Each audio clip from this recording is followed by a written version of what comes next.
এই ভিডিওটির আগে ভিডিওতে আপনাদের জানিয়েছিলাম যে কালকে স্ম্যাকডাউনে কি হবে।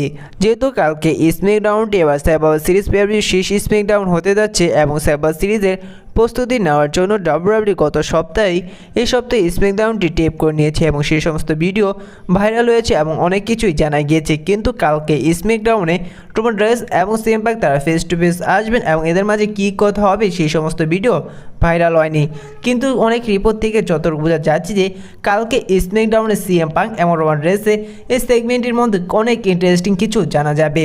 তো যতটুকু আপডেট থেকে জানা যাচ্ছে যে কালকে স্ম্যাকডাউনে যখন রোমান রেইনস এবং CM punk face to face হবেন সে জায়গায় রোমান রেইনসকেও এমন কোনো কথা বলতে দেখা যাবে আর অপরদিকে সিএম পাঙ্ককেও এমন কোনো কথা বলতে দেখা যাবে যার কারণে কোনো রেসলারই অনেকটা রেগে যেতে পারে এবং সে জায়গা থেকেও জানা যেতে পারে যে আসলে কি এবার সার্ভাইভার সিরিজ পেপার-ভিউতে সিএম পাঙ্ক রোমান রেইনসকে ধোঁকা দিতে পারে নাকি সিএম পাঙ্ক তিনি রোমান রেইনসকে ধোঁকা না দিয়ে পুরো অর্গে ম্যাচটি কমপ্লিট করবে, পরবর্তীতে সে জায়গা থেকে বেরিয়ে যাবে। তো কালকে স্ম্যাকডাউনে যেহেতু সিএম পাঙ্ক এবং Roman rains face to face আসতে চলেছে এই বিষয়টা কনফার্ম হয়ে যাবে যে এবার সার্ভাইভার সিরিজ পেপার-ভিউতে আসলে কি সিএম পাঙ্ক রোমান রেইনসকে ধোঁকা দিতে পারে নাকি নাও দিতে পারে।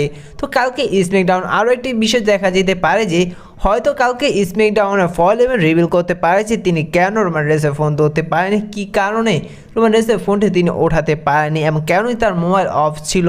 তো এই সমস্ত বিষয়গুলো জানা যেতে পারে কালকে স্ম্যাকডাউনে। আর কালকে স্ম্যাকডাউনে হয়তো আরও একটি কিছু টিপস পাওয়া যেতে পারে যে এবার সার্ভাইভার সিরিজ পেপার-ভিউতে আসলে কোন রেসলার রিটার্ন আসতে চলেছে, কোন নতুন মেম্বার রিটার্ন আসতে চলেছে। আর কালকে স্ম্যাকডাউন এও দেখা যেতে পারে যে স্ম্যাকডাউনে ব্যাক স্টেজে দেখা যেতে পারে ওজি ব্লাডলাইনের সাথে ব্লাডলাইন 2.0 এর মধ্যে ভয়ঙ্কর আক্রমণ দেখা যেতে পারে। আর এই বিষয়টা নিয়ে অনেকটা কনফিউশন যে কালকে স্ম্যাকডাউনে আসলে কি তোমার রেসলার ব্লাডলাইনের সাথে ছোটো ছোটো ব্লাডলাইন মেম্বারগুলোর মধ্যে আক্রমণ দেখা যেতে পারে নাকি পারে না। সম্ভবত কালকে স্ম্যাকডাউনে একটি ভিডিও কনফারেন্সের মাধ্যমে সোলো সুগার তিনি তোমার রেসলার ব্লাডলাইন মেম্বারগুলোকে হুমকি দিতে পারে। তো এই বিষয়ে আপনাদের কী মনে তো অবশ্যই কমেন্ট করে জানিয়ে দিবেন। এই ভিডিওটি এ পর্যন্তই ছিল, দেখা হচ্ছে পরবর্তী ভিডিওতে নতুন কোনো আপডেট নিয়ে।